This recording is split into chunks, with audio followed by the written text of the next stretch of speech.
yakinkan niatmu, jangan pernah ragu.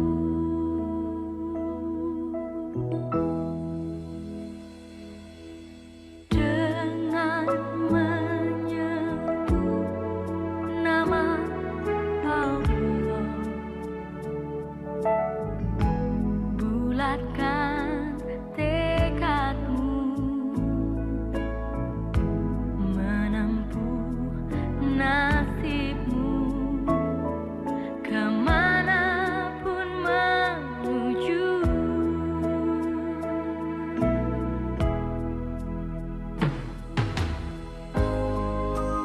Serahkanlah hidup dan matimu, serahkan pada Allah semata, serahkan duka gembiramu, agar damai senantiasa hatimu.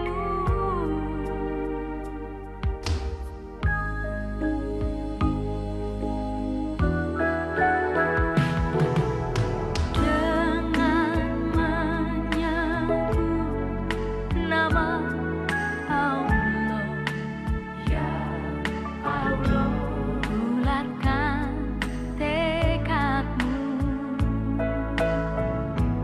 menempuh nasibmu, kemanapun menuju.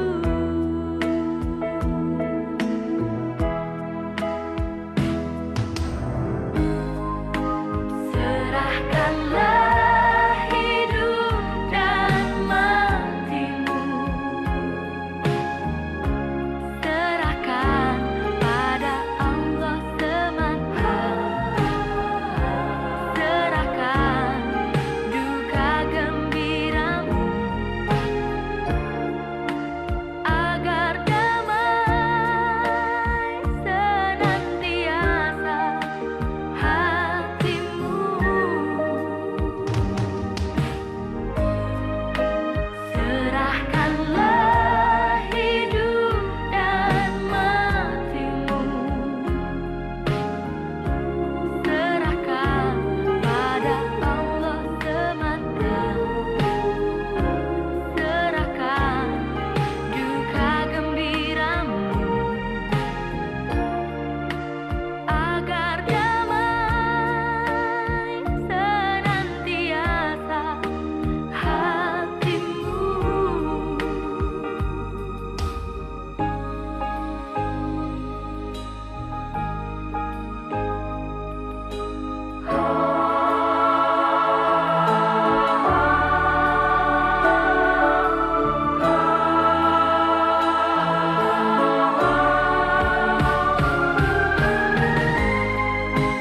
Serahkanlah hidup dan matimu,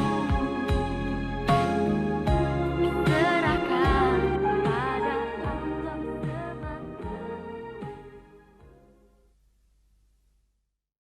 Dunia ini cirinya al-makanul musibah. Dunia ini tempat musibah, tempat ujian. Allahu Akbar. 3 bulan kebelakang barangkali kita sedang diuji dengan sebuah wabah penyakit yang bahkan di beberapa negara sudah menjadi musuh yang sangat nyata. Di Indonesia di waktu yang dekat ini sudah menjadi peringatan dari pemerintah terkait dengan penyakit ini. Ini musibah. Dan memang dunia tempatnya. Terus Ustadz, haruskah kita takut? Enggak. Haruskah kita gelisah? Enggak. Haruskah kita panik? Biasa saja. Apa yang kita panikkan? Kematiankah? Bukankah setiap orang pasti akan mati? Bukankah setiap kita pasti akan menjemput yang namanya kematian? Orang beriman itu tidak takut mati. Orang beriman tidak cari mati. Orang beriman tidak gelisah dengan mati. Justru orang beriman membuat persiapan-persiapan terbaik untuk menghadapi kematian. Maka mohon maaf lahir batin, virus corona Barangkali ini cara Allah untuk ngingetin manusia bahwa kita semua akan kembali kepada Allah Subhanahu wa taala. Wala nabluwannakum bisyai'in minal khaufi wal ju'i wa naqsi minal amwal wal anfusi was samarati wa basyyiris sabirin. Tugas kita hanya sabar menghadapinya. Bagaimana cara sabarnya? Tentu ikhtiar.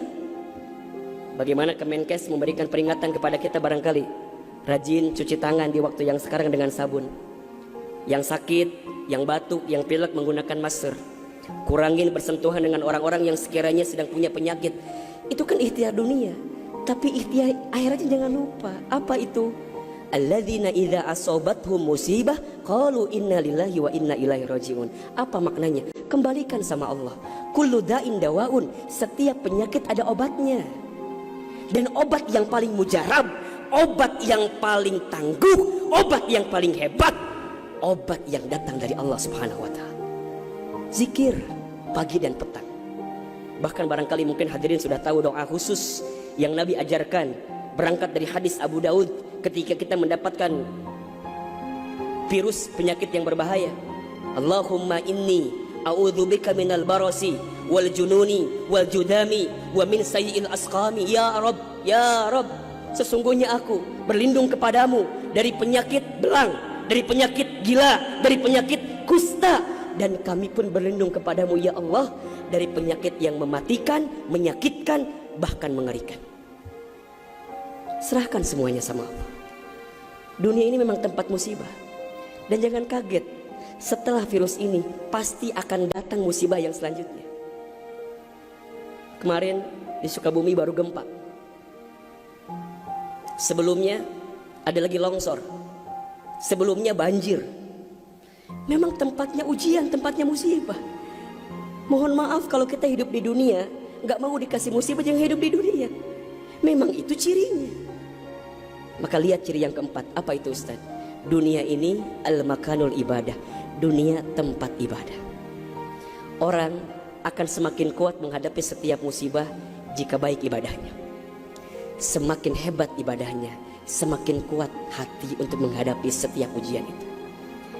Semakin baik dia mendekat kepada Allah, maka semakin dekat jawaban jalan keluar dari setiap persoalan yang datang dalam kehidupan. Maka lihat surat Al-Mulk ayat 2. Alladzi khalaqal mauta wal hayata liyabluwakum ayyukum ahsanu amala wa huwal azizul ghafur. Dialah Allah yang menjadikan kematian dan kehidupan. Bahasa lainnya, dialah Allah yang menguji kita dengan sesuatu yang menyedihkan dan yang membahagiakan. Sebagai apa? Liyabluwakum, sebagai ujian untuk kamu sekalian. Apa yang Allah lihat? Mohon maaf, yang Allah lihat bukan ujiannya, tapi yang Allah lihat adalah ayyukum ahsanu amala. Siapa yang paling hebat menyikapi setiap ujian itu. Kalau di antara kita di sini ada yang sedang ikutan tes seleksi kemudian gak lolos, jangan salahkan soalnya. Karena yang salah bukan soal, pasti yang salah adalah jawabannya. Kalau sekarang ada di antara kita yang sedang dilanda musibah, ujian, mungkin di rumah tangganya, mungkin di keluarganya, mungkin di usahanya, mungkin di kerjaannya, mungkin di bisnisnya, jangan mengeluh. Karena Allah tidak mungkin memberikan beban kepada kita kecuali sesuai kemampuan kita. Corona didatangkan ke kita bukan tanpa sebab, karena Allah paham kita bisa mengantisipasinya. Kita paham bisa menghadapinya. Cuman ayyukum ahsanu amala. Siapa yang mampu menjadi pribadi yang lebih baik di hadapan Allah dengan ujian yang datang ini. Mohon maaf kalau dengan virus corona ini tidak membuat kita semakin dekat dengan Allah. Butuh virus macam apa lagi yang akan membuat kita termotivasi untuk semakin mendekat kepada Allah? Kalau dengan banjir, dengan longsor, dengan tsunami tak membuat kita semakin dekat dengan Allah, maka butuh cara apa lagi yang akan Allah berikan kepada kita agar kemudian kita semakin ingat dengan Allah Subhanahu wa taala. Mudah-mudahan ini bisa menjadi pelajaran yang membuat kita semakin tenang, semakin yakin menjalani kehidupan dunia. Dunia ini singkat, dunia ini permainan, dunia ini tempat musibah, dunia ini tempat ibadah.